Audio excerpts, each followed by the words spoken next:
Good Vach, Shavua Tov. Great to be learning with you on a Saturday night, starting the week right.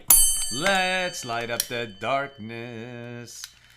Who's in the house? Bill in mid-Missouri, burning that past the midnight oil. Joe in the Inland Empire. Paul in the Great Northwest. Sharon in New Jersey, up so late. Shandor in the Bronx.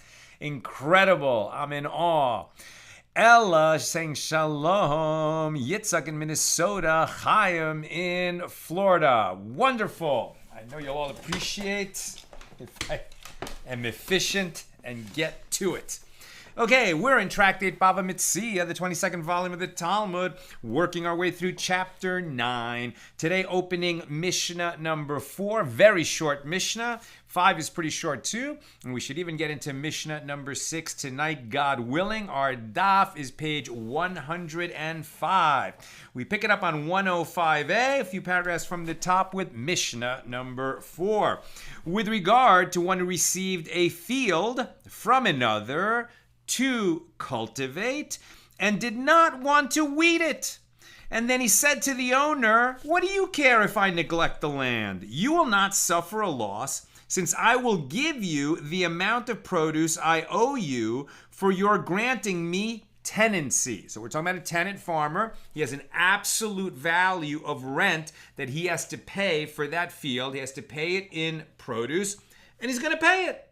So he's saying, look, what I do, this is not a sharecropper where obviously you want me to maximize the produce that I yield from this field because the owner gets a percentage of what the sharecropper brings in. This is a tenant farmer who just agrees to a set amount of produce that he pays each year in return for farming the land, and then anything he gets beyond that is his. So the owner of the land told him to, as part of your tenancy, you have to pull all the weeds out of the field. And the guy says, you know what? I can grow enough crop on that field to pay your rent, have something for me, and I'm not going to do the backbreaking labor of weeding the field in addition. So does he have to do it? He says, I will give you the amount of produce that I owe you for your granting me tenancy, regardless of the state of the field. Nevertheless, they do not listen to him, to the tenant. And the reason is because the owner of the land can say to him, listen, you're here today. Tomorrow you will depart from the field, and it will grow weeds for me, which will remain there and disrupt the yield of the field for years to come. In other words, it has to be weeded every year. And if you skip a year, the weeds will proliferate like crazy, and it'll become a huge problem next year. And as you can imagine, it's all about the regional custom. And if the regional custom was that you have to weed the field as part of your tenancy, well, then the tenant can't say, I'm going to pay you your rent. What do you care? The answer is the owner cares. Here's the Gemara. If the cultivator said to the owner, afterward, when I have reaped the field, then I will plow it and remove the weeds. The owner can still say to him, I want superior wheat, not wheat that sprouted among weeds. And if he says to the owner, I will buy good wheat for you from the market, the owner can still say to him, I want the wheat from my land. And if the tenant says to the owner, I will weed for you according to the measure of your portion, but no more, the owner can say to him, you are giving a bad name to my land, as everyone will see that it is full of weeds. And the Gemara asks, but didn't we learn in the Mishnah that the reason they do not listen to him is because it will grow weeds for me, indicating that these other claims are not accepted. Rather, the explanation must be because the owner can say to him, the seed that fell has fallen. In other words, even if the cultivator later plows the land and uproots all the weeds, their seeds, the seeds of the weeds, remain in the ground and will sprout in the following years. And that's why the landowner expects that it be weeded every year. And that's the custom. And he has a right to expect that. And the tenant farmer can't get out of it. And that concludes our discussion of Mishnah number 4. Here's Mishnah number 5.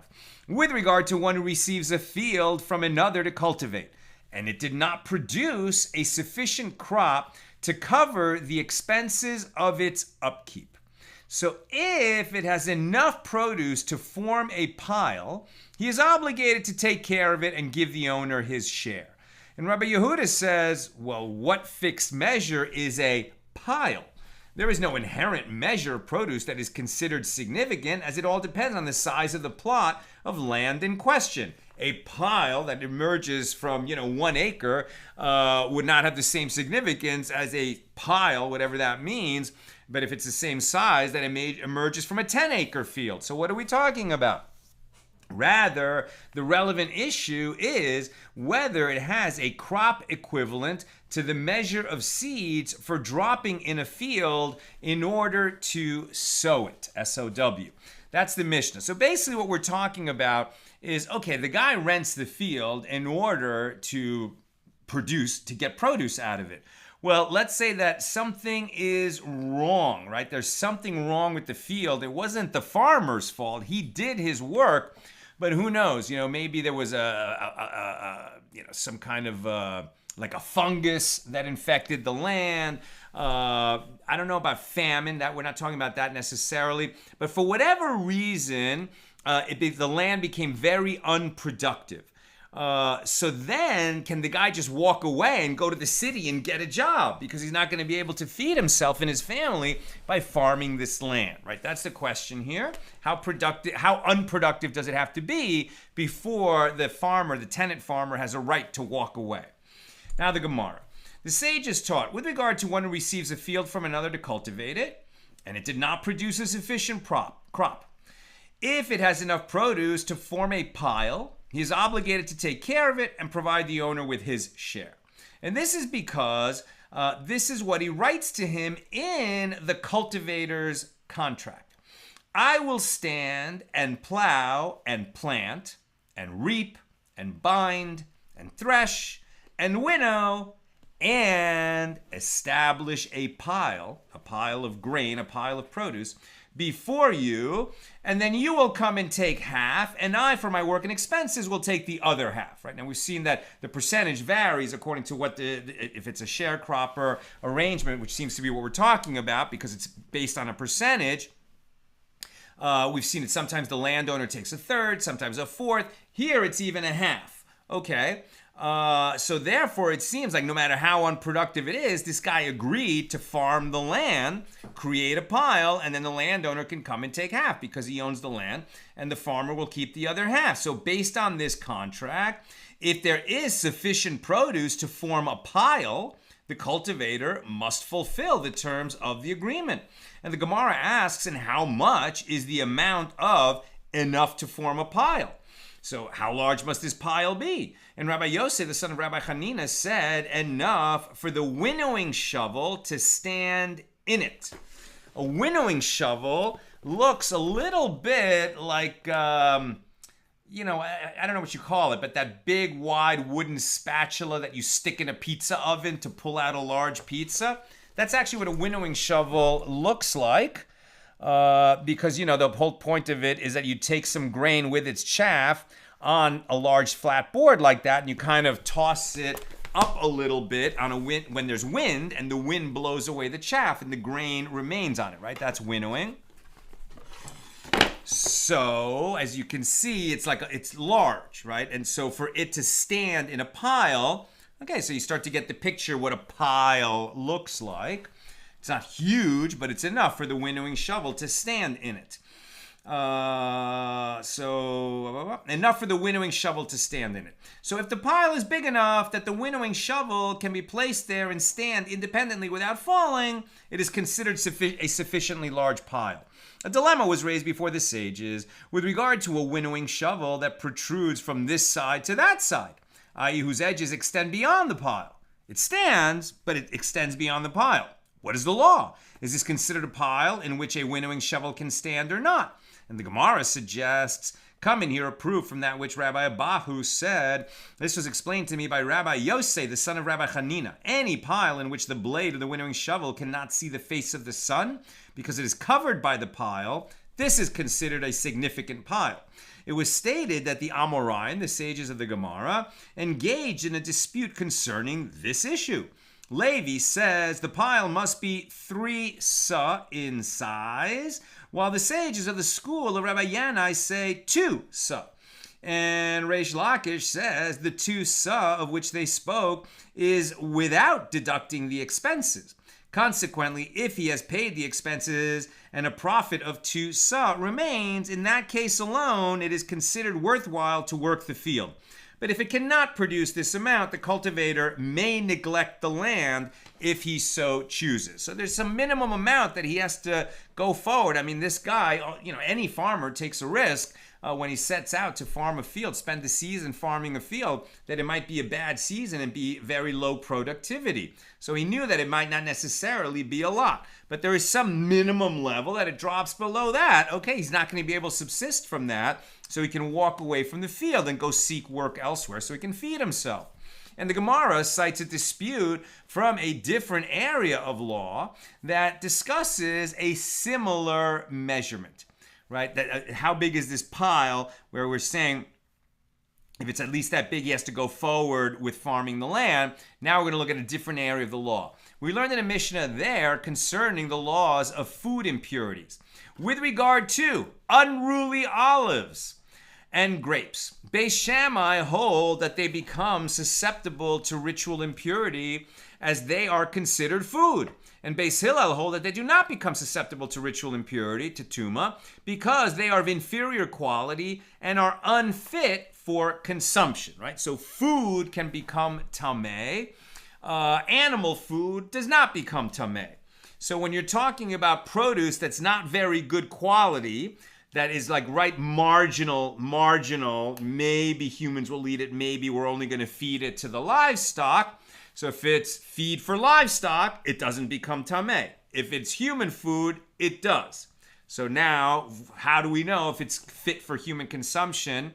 Very interesting. Sometimes it matters about how much of it you have, right? So these unruly olives, what are unruly olives? These are the hard olives and grapes that are pushed out from under the beam when the fruits are squeezed, and they are not susceptible to tuma. And this law applies when there are up to 4 kav of unruly fruit for each core of fruit.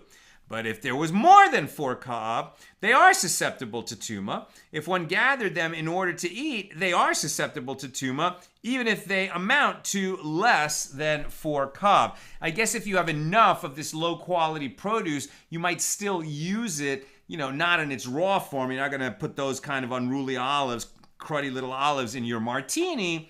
But if there's enough of them, you could make something out of it that would be food and would be useful. So that's why the volume matters.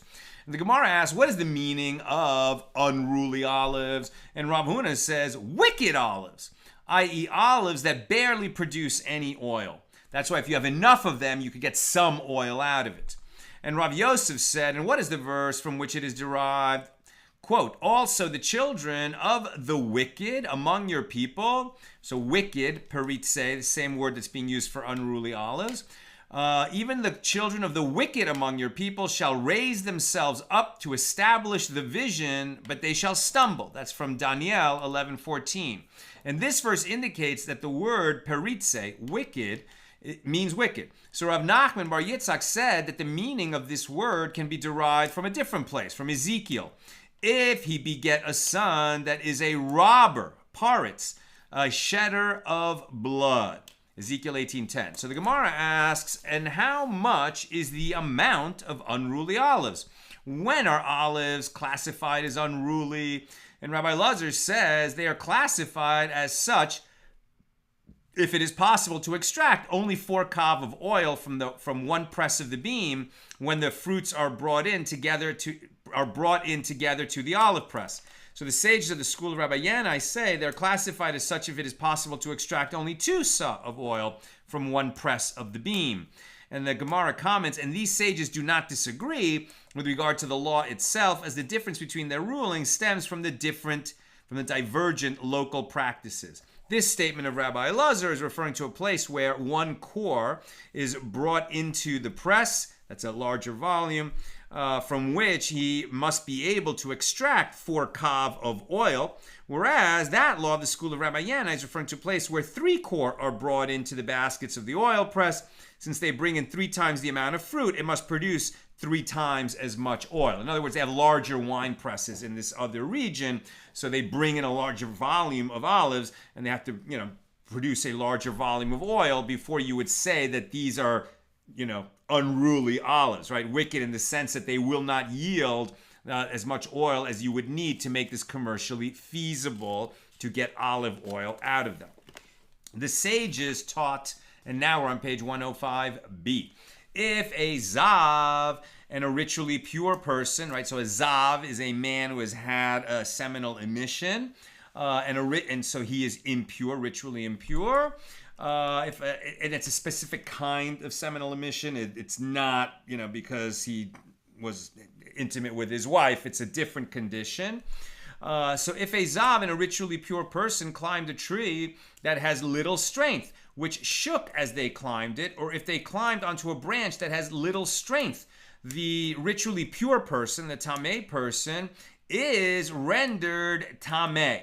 Because one of the ways that a zav, who's a person who's had this, condition, which makes him tameh, he has to go through purification. But while he's impure, he can't, if he touches another person, that other person becomes impure also. But he doesn't even have to literally touch them.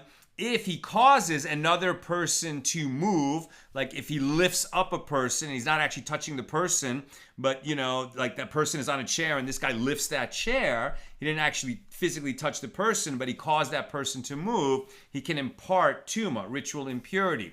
Likewise, if the two of them are on a tree branch and one moves and he causes the other one to move, he can render that other person tameh, ritually impure. And so the Gemara asks, what are the circumstances of this tree that has little strength? I.e., how is a tree with little strength defined? And the sages of the school of Rabbi Yanai say, it is any tree whose trunk is not broad enough that one can hollow out a vessel of a quarter kav from it. And what are the circumstances of a branch that has little strength? Reish Lakish said it is any branch concerning which its circumference can be hidden, i.e. inserted in a person's fist. So if you can wrap your hand around a branch, then it's considered a branch that is narrow enough that we call it a branch of little strength. If you can't get your hand around it, then it's thick enough and we would not call it a branch of little strength. So a branch of this size, that can be wrapped your fist around it, is generally not strong enough to hold two people without shaking. So we learned in a Mishna elsewhere, Tractate Ocholot, 18:6, with regard to one who walks in an area in which uncertainty exists concerning the location of a grave or corpse, right? This is called a beis haparas. So in other words, there's a field and you know that a body might be buried there, and you walk through that field. So you might have walked over a grave, and in the times when the temple was standing, then you have a doubt whether you have mace tuma, that you have come into contact with a human corpse by walking over a grave. And if you did, you would have to go through the 7-day purification before you can enter the temple mount. So about this, if he treads over stones that he can move as he walks, raising concerns that he might have moved a bone of a corpse and thereby rendered himself impure, or if he was in that location on the back of a person or riding on an animal that had little strength, he is impure as he is considered to have moved the impurity himself. And the Gemara asks, what are the circumstances of a person that has little strength? And Reish Lakish said this is any person whose knees knock against each other when someone rides upon him. And what are the circumstances of an animal that has little strength? And the sages of the school of Rabbi Yanai say any animal that releases excrement due to the strain when a person rides upon it. New subject. As the Gemara has cited the rulings of the school of Rabbi Yanai with regard to measurements, it now cites similar halachas, similar laws that the sages of the school of Rabbi Yanai state. Right? So we're talking about measurements that we derive from the school of Rabbi Yanai. With regard to prayer and with regard to tefillin, the measure is 4 kav. What does this mean? What is the relevance of this measure with regard to prayer? This is, as it is taught in a baraisa, with regard to one who carries a load on his shoulder, and the time for prayer arrives. So if the load is less than 4 kav, he lowers it behind him while still holding it, and he prays, as a light load of this size does not interfere with prayer.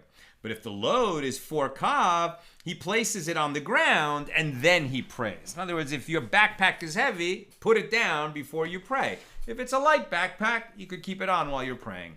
And what is the relevance of this amount with regard to tefillin? Tefillin, the 2 black boxes that Jewish men are instructed to put on every day, unless it's Shabbos or a holiday. One goes on the arm, and then the black leather strap wraps down the arm. The other one is on the forehead, between the eyes, at the hairline.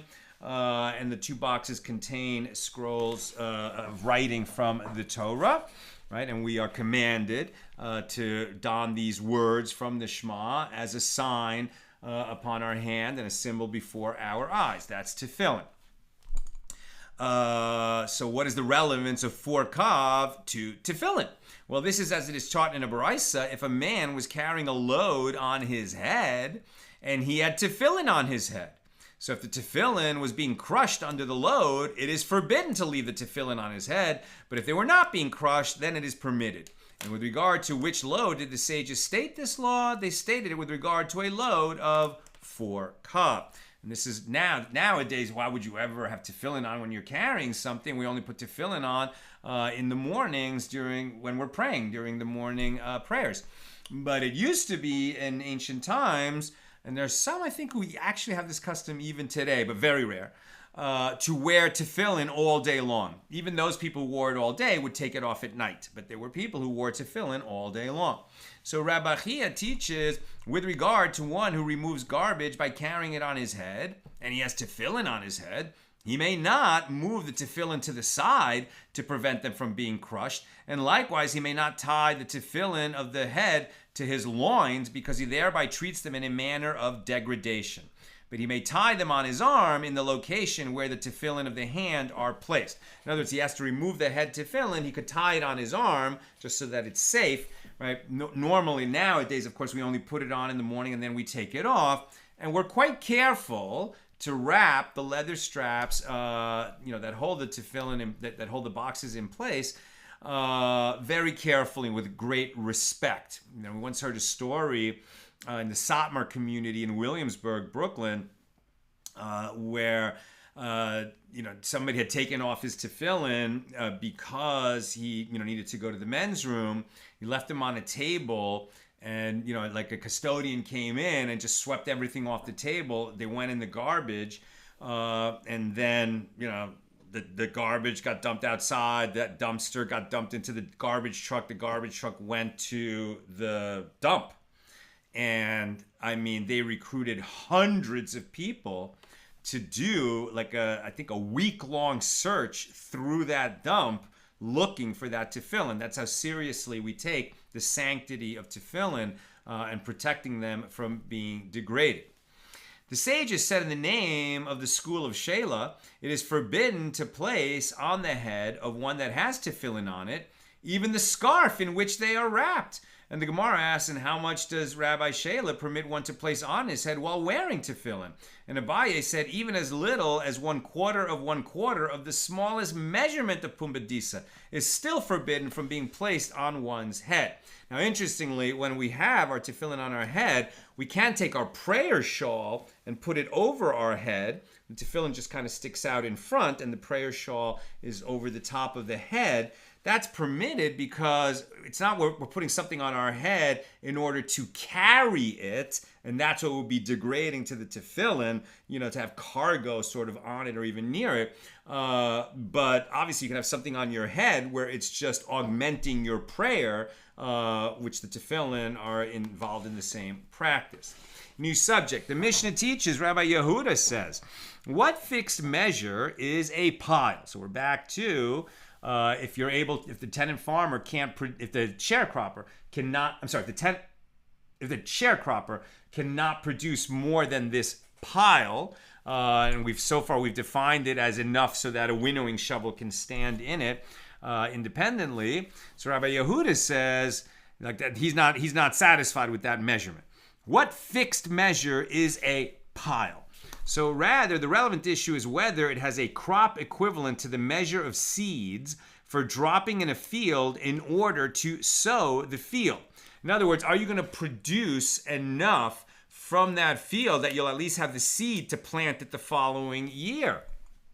And how much is equivalent to the measure of seeds for dropping in a field in order to sow that field?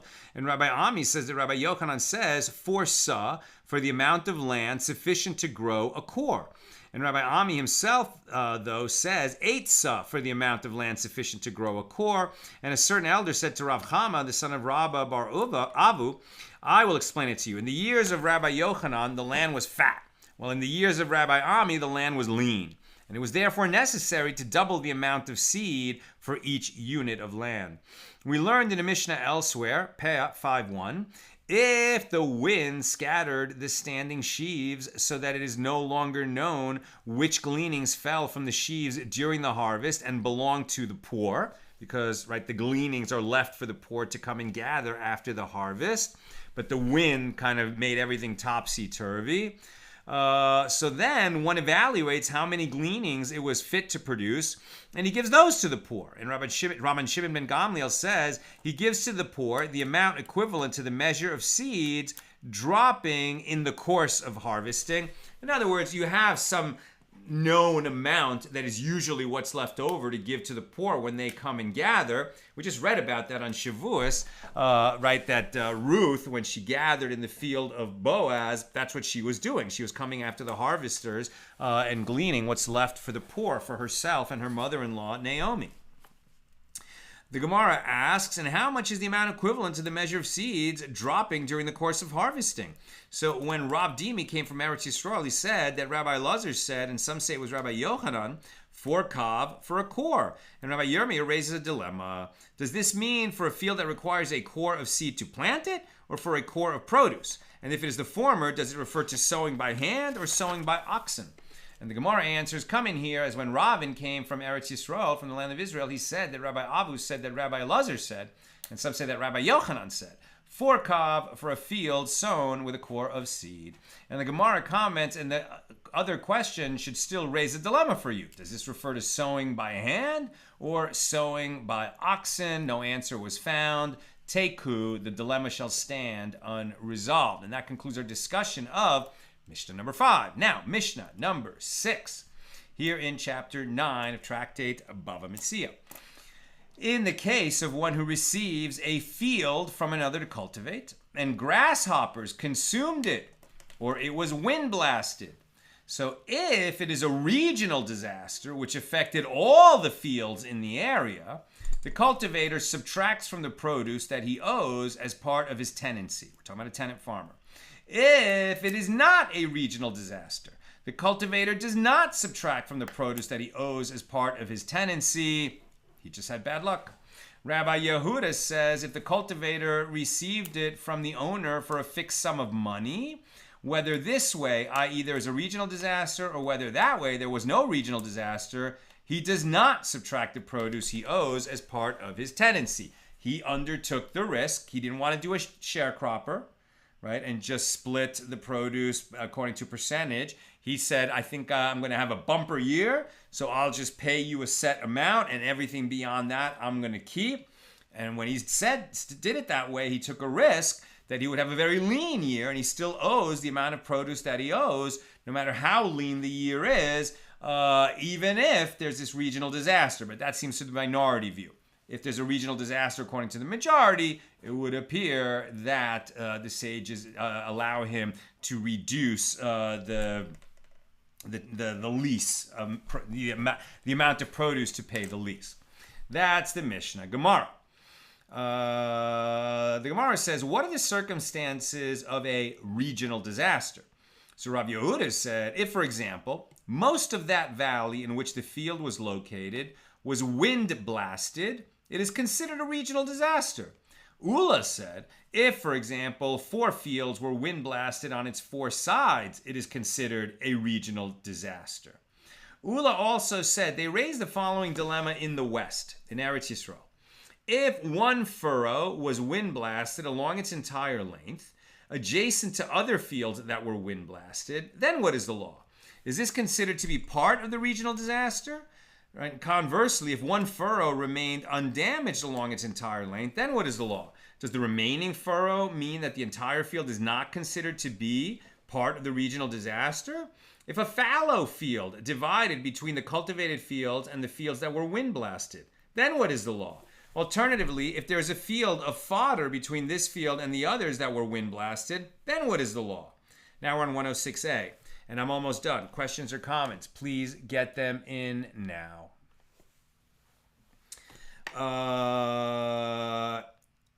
If the surrounding fields were planted with a different type of seed, what is the law? And likewise, is wheat in relation to barley considered like a different type of seed or not? And furthermore, if the entire world, i.e. all the surrounding fields, were blighted by wind blasts, and his was affected by mildew, or alternatively, if the fields of the entire world were struck by mildew and his was blighted with wind blasts, then what is the law?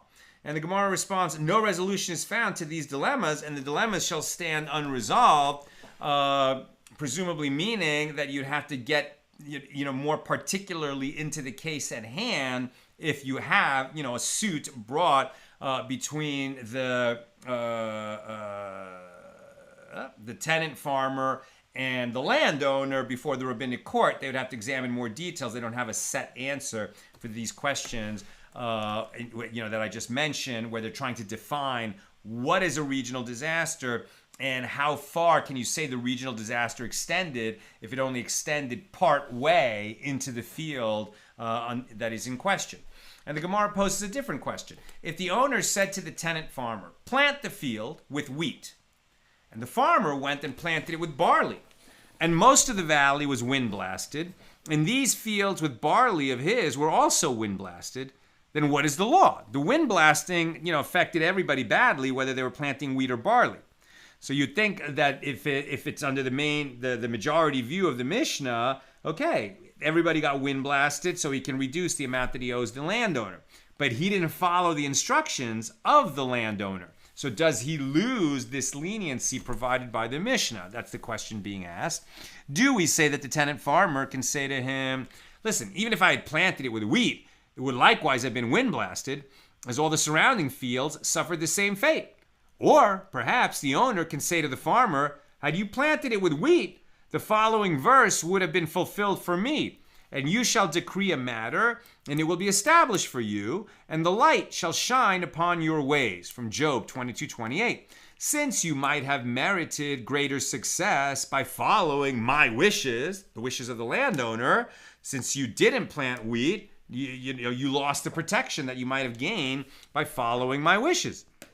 And the Gemara responds, it stands to reason that the owner can say to him, had you planted it with wheat, it would have fulfilled for me, and you shall decree a matter, and it will be established for you, and the light shall shine upon your ways. In other words, he should have listened to the owner. He didn't. And because he didn't, he lost the protection that the leniency of this Mishnah would have provided for him. And that's where we will stop. Looks like just one comment from Andy Hale. Welcome, Andy. This shows the wonderful aspect of our laws. The laws address those issues that we must face to live among each other in peace. Just so. Exactly right. The law isn't only about ritual matters. It isn't only about, large-scale contractual matters. The law is the law. In every aspect of our lives, there's a righteous way to live, and one that is not so much. So may we all be blessed to challenge ourselves, to always ask, what is God's will for me according to Torah in the issue before me? How can I do it right? How can I be wholehearted?